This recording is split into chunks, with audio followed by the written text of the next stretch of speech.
പ്രിയമുള്ള പ്രേക്ഷകരെ, നാം ചർച്ച ചെയ്യുന്നത് മേൽപ്പത്തൂർ നാരായണ ഭട്ടതിരിയുടെ ശ്രീമദ് നാരായണീയത്തിലെ 3-ാമത്തെ ദശകത്തിലെ അവസാനത്തെ 10-ാമത്തെ ശ്ലോകമാകുന്നു. ആദ്യം ശ്ലോകം ശ്രദ്ധിക്കുക. കിമുക്തൈർഭൂയോഭിഃ തവ ഹി കരുണ താവദുദിയാത് അഹം താവദ്ദേവ പ്രഹിതവിവിധാർത്ഥ പ്രലപിതഃ പുരക്ലുപ്തേ പാദേ വരദ തവ നേഷ്യാമി ദിവസാൻ യഥാശക്തി വ്യക്തം നദിനുതി നിഷേവാഃ വിരജയൻ. ഇനി ശ്ലോകത്തിൻ്റെ പദച്ഛേദം ശ്രദ്ധിക്കുക.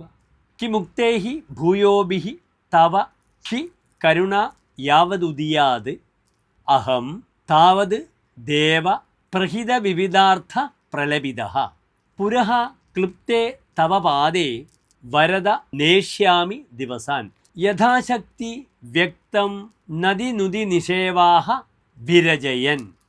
ഇനി നമുക്കിതിൻ്റെ അന്വയം ചിന്തിക്കാം.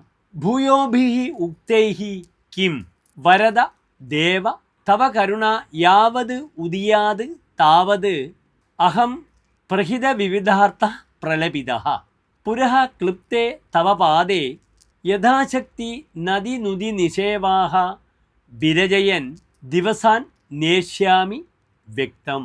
ഇനി നമുക്കിതിൻ്റെ അർത്ഥം സംഗ്രഹിക്കാം. സാരാംശം എപ്രകാരമാണെന്ന് ചിന്തിക്കാം.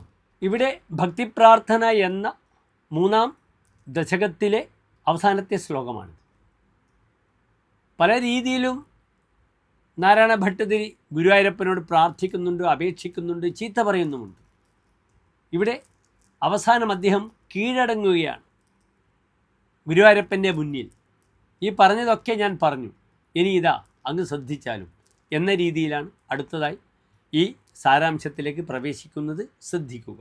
അല്ലയോ ഗുരുവായൂരപ്പ, എന്തിന് വളരെയധികം പറയുന്നു, സംസാരിക്കുന്നു, എല്ലാ അഭീഷ്ടങ്ങളും നൽകുന്ന ഭഗവാനെ, ഞാനിതാ എൻ്റെ ആർത്തപ്രലാപനങ്ങൾ നിർത്തിക്കൊണ്ട് പ്രത്യക്ഷമായി കാണുന്ന അങ്ങയുടെ പാതാരവിന്ദങ്ങളിൽ നമസ്കരിച്ചുകൊണ്ട് എന്നാൽ കഴിയുന്ന രീതിയിൽ സ്തോത്രം, പൂജ ഇവയൊക്കെ തന്നെ ചെയ്തുകൊണ്ട് അങ്ങയുടെ കാരുണ്യം ലഭിക്കുന്ന സമയം വരെ ഇവിടെ തന്നെ കഴിഞ്ഞുകൊള്ളാം. ഇതാകുന്നു ഈ ശ്ലോകത്തിൻ്റെ സാരം. നമസ്തേ.